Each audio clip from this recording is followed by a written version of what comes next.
নে এত কত করি ক বাড়ির বাইরে বেড়াইস না রে বাবা।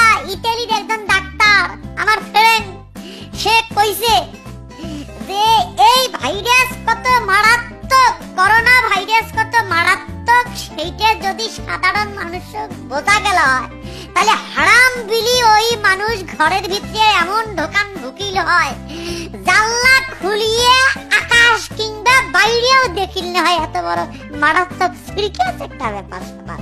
তোমরা কে হাত মানেন না ভাই? কে আর্মি পুলিশ দিয়ে তোমার ঘরের ভিতরে ঢোকাও নাকি বোঝেন না? এই করোনা ভাইরাস দাগ ধরবে, তার একটা ফুসফুস খেয়া ফেলাইবে। প্লিজ প্লিজ তোমরা দোহাই আল্লাহর ঘরের ভিতরে ঢোকো।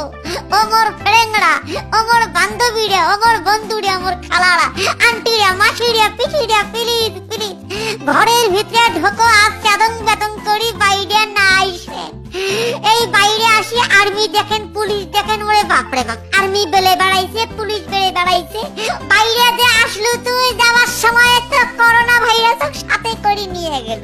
তুই মল্লু মল্লু, বাড়ির সবগুলোকে মারলু। দোহাই আল্লাহর রে বাবা, বাইরে বেড়াইস না, তাইলে করোনা ভাইরাস তো ছয় চাষ করে ফেলাইবে। Please please my dear everything